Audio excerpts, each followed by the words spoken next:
आज के वीडियो में आईएनएस विक्रांत की कुछ खास बातें हम आपके साथ शेयर करने वाले हैं। क्यों तो हमें लगता है कि भारत के हर नागरिक को ये कुछ बातें, दिलचस्प बातें आपको पता होने को ना, और आप सबको इसके ऊपर गर्व भी होने को ना कि हमारे पास आज आईएनएस विक्रांत अवेलेबल है। यानी कि 2 सितंबर को हमारे नौसेना में वो दाखिल हो चुका है।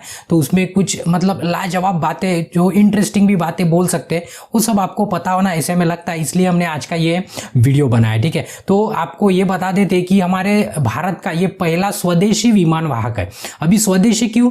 तो स्वदेशी इसलिए क्यों, तो ये हमारे देश में लगभग 75% जो मटेरियल यूज हुआ है वो हमारे देश का है। जो स्टील है, जो भी है, मतलब मैक्सिमम 76%, यानी कि कम नहीं होता है। ये पूरा का पूरा कहाँ से? हमारे देश का है। तो अभी ध्यान में रखिए, इसको क्या कहते हैं? IAC-1 कहते हैं। क्यों? तो ये हमारा पहला है। बाकी कुछ जो प्रगत देश है उनके पास, किसी के पास 2 है, किसी के पास 3 है, ज़्यादा कुछ नहीं है। क्यों? तो हमें इसकी इतनी ज़रूरत थी। क्यों? तो हमारा देश, आपको पता है, आधे से ज़्यादा उसका बाउंड्री पानी से घिरा है। तो पानी में हमारी रक्षा करने के लिए कोई तो भी एक सोल्जर हो ना, तो ये हमारा ये सोल्जर ही ऐसे कंसीडर कर लीजिए।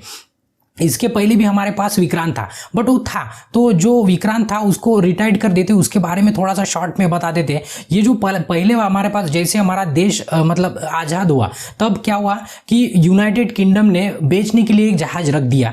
तो हमारे भारत ने 1957 में उस जहाज को खरीद लिया, और जैसे ही खरीद लिया तो 4 साल में उसको अपग्रेड करके, मतलब पूरी डॉक्यूमेंटेशन के साथ, पूरा जो भी सिस्टम बाकी था वो रेडी करके 1961 में हमारे नौसेना में दाखिल किया, और उसका नाम रख दिया INS विक्रांत। उसका विक्रांत नाम रख दिया।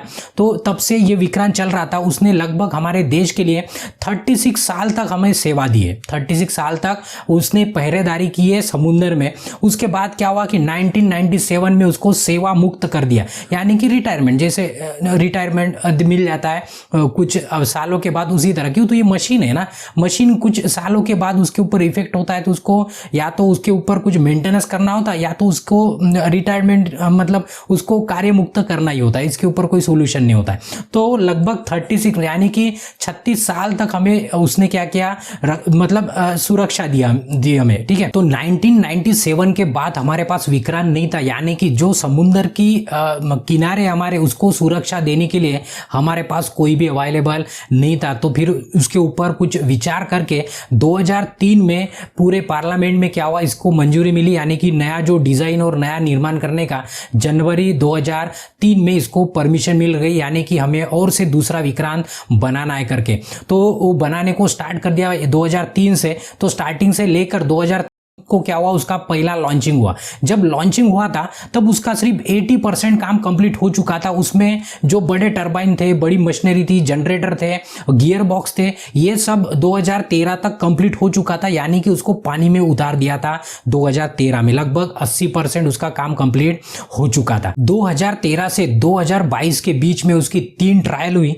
और आज हमारे पास विक्रांत अवेलेबल है। तो उसकी खास बातें हम आपको बताते हैं। अभी खास बातें ये है कि ये जो स्टील लगा है, उसमें जो विक्रांत बनाने के लिए जो स्टील लगा है, उस स्टील से, ये सभी को पता है, ये क्या है, ये आपका आईफिल टावर है। क्या है? Eiffel tower. और आपको पता है कि इसकी हाइट पता है नहीं है, बट हम बता रहे हैं कि इसकी हाइट 330 मीटर है। कितनी है? 330 मीटर है। मतलब बेस से लेकर टॉप तक ये 330, यानी कि लगभग 1000 फीट बोल सकते हैं उसको।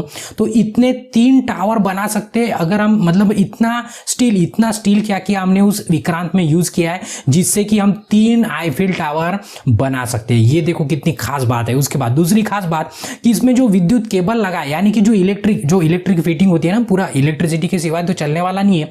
तो वो जो विक्रांत में जो इलेक्ट्रिक सप्लाई करने के लिए, या तो पूरे के पूरे केबल, वो केबल की अगर टोटल आप देखते हो तो मतलब 2500 किलोमीटर केबल लगा है उसमें। कितना? 2500 किलोमीटर। यानी कि अगर आप दिल्ली से स्टार्ट करते हो तो आप कन्याकुमारी तक का पूरा केबल बिछाते जा सकते हो सीधे लाइन में। इतना बड़ा ये केबल है। मतलब 2500 किलोमीटर का केबल हमने उस विक्रांत में डाला, यानी कि यूज किया। उसके बाद उसके साइज के बारे में डिस्कस करते हैं तो ये इसका टॉप व्यू है। तो इसकी ये लंबाई अगर देखते हो तो लंबाई ये 262 मीटर है। कितनी है? 262 मीटर, यानी कि 860 फीट लगभग लंबा है। ये सोचिए कितना बड़ा होता है, आप सोच के देखिए, इमेजिन करके देखिए। उसके बाद 62 मीटर इसका विड्थ है, यानी कि चौड़ाई है। इसकी चौड़ाई कितनी है? 62 मीटर। तो ये लगभग 200 से लेकर 204 फीट बोल सकते हैं, ठीक है। कहीं पे भी आपको ये 60 भी मिल सकता है, 60 यानी कि क्यों, तो एक लाइन में नहीं, ये दोनों भी सिरे पैरेलल नहीं है, उसके कारण इसका जो मेजरमेंट है कहीं पे आपको 60 या तो कहीं पे 62 मीटर दिख सकता है, तो कोई दिक्कत नहीं, 62 यानी कि मैक्सिमम है। तो देखिए ये साइज इतना बड़ा है कि यहाँ पे 30 हेलीकॉप्टर रह सकते हो। ये जो ऊपर का बेसमेंट है, ये बेसमेंट में 30 हेलीकॉप्टर उतर सकते हैं, या तो खड़े रह से हेलीकॉप्टर या तो प्लेन, जो भी हमारे देश की रक्षा के लिए है वो हम समुद्र के बीच में उतार सकते हैं और वहां से लैंडिंग भी हो सकता है उसका, ठीक है। उसके बाद ये जो पूरा जहाज है, पूरा विक्रांत, ये 43,000 टन तक का जो वेट है वो सह सकता है, और वेट लेके वो समुद्र में 28 समुद्री मील के स्पीड से वो क्या हो सकता है, घूम सकता है। यानी कि हमारी बाइक की स्पीड के हिसाब से अगर सोचा जाए तो 56 किलोमीटर पर आवर उसका स्पीड है। ये पानी में इतना बड़ा जहाज की अगर इतना बड़ा स्पीड कंसीडर करेंगे तो बहुत बड़ा स्पीड होता है।